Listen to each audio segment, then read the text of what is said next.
यकीन नहीं आता। कैंसर के ट्रीटमेंट के बाद में आजकल जब से ब्रेस्ट कैंसर और फेस के ओरल कैंसर में प्लास्टिक सर्जरी और रिहैब थेरेपी इन्वॉल्व भी है, आप यकीन नहीं कर पाओगे इस व्यक्ति को कभी कैंसर हुआ था। ऐसे ऐसे आजकल इलाज निकले, ये सबसे बड़ी बीमारी नहीं है। फिर भी मैं आपसे पूछना चाहूंगा, सबसे बड़ा रोग क्या कहेंगे लोग? बस इस बात से हमें दूर रहना है, लोगों की बात नहीं सुननी है, उससे कंफ्यूजन बढ़ते हैं। मैं ये नहीं कहता उनकी भावनाएं अच्छी हो सकती है, जो ज्ञान की बातें सुनाते हैं, लेकिन कभी कभी पेशेंट पर इतना स्ट्रेस आ जाता है, छोटी सी बीमारी को हम बहुत बड़ा समझ लेते हैं। ये गलती हमें नहीं करनी है। आप सभी ने ईसीजी देखा है, सबको पता है ईसीजी में जब तक अप्स एंड डाउन्स लाइन चलती है, लीड्स चलते रहते हैं, तब तक जिंदगी चलती रहती है। जिस दिन ईसीजी में स्ट्रेट लाइन आ गई, आप सबको पता है उसका मतलब क्या होता है। ईसीजी में स्ट्रेट लाइन कभी ना आने दीजिए साथियों। हर उतार चढ़ाव को, हर लीड को आप पॉजिटिव लेकर, उससे एनर्जी लेकर डेफिनेटली हम अच्छी जिंदगी जी सकते हैं। आयुर्वेद का सूत्र है, रोगे सर्वेपि मंदाग्नि।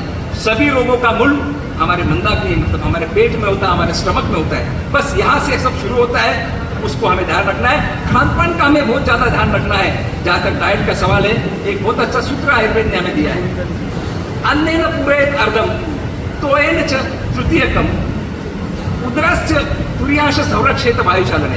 अगर हम, कोई लोग पूछते हैं कितना खाना खाना चाहिए, कितना अन्न खाना चाहिए। अगर हमारे पेट का हम 1 लीटर 1000 ml समझते हैं, उसमें से 50% should be for solid food, 25% for liquids and 25% 1/4 should be for हवा, वायु चलन, डाइजेशन के लिए। उल्टा होता है, मनमार के चक्कर में हम 100% के 125% भर देते हैं, जिसके कारण कई सारे प्रॉब्लम्स हमें होते हैं। यहाँ पर एक छोटी सी बात मुझे याद आ गई, मधु भैया से मैं कोऑर्डिनेट कर रहा था, शायद उन्हीं की वजह से मेरा ये प्रोग्राम, मेरा यहाँ आना हुआ है। उन्होंने ही पहल करके मुझे यहाँ बुलाया है।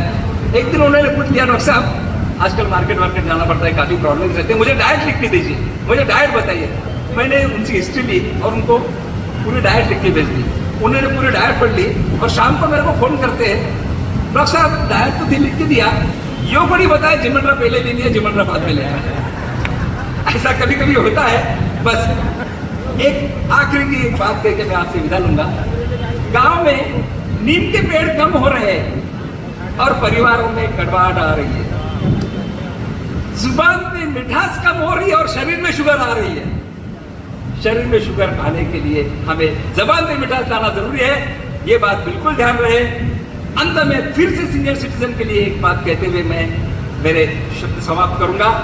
जिंदगी छोटी नहीं है जनाब, जिंदगी छोटी नहीं है जनाब। लोग जीना देरी से शुरू करते हैं, जब तक रास्ते समझ में आते हैं तब तक लौटने का वक्त आ जाता है। लौटने का वक्त आने से पहले जिंदगी जी ले, बाद में पता नहीं ये रिग्रेट रह जाए कि हम जिंदगी क्यों नहीं जिए। और जहां तक गुस्से का सवाल है, anger, result of anger is dangerous then reason of anger. किसी भी गुस्से का आप देख लीजिए, किसी भी गुस्से का परिणाम गुस्से के कारण से अत्यधिक खतरनाक होता है। इसलिए अगर आपको कोई गुस्सा आता है, गुस्से पे अगर रिएक्ट भी करना है तो वेट, एक 30 सेकंड का पॉज लीजिए, उसके बाद आप रिएक्ट करिए। यकीन मानिए आपका गुस्से का जो इंटेंसिटी है वो काफी कम हो जाएगा, आपकी रिएक्शन कम हो जाएगी, उससे सामने वाले को बुरा भी नहीं लगेगा।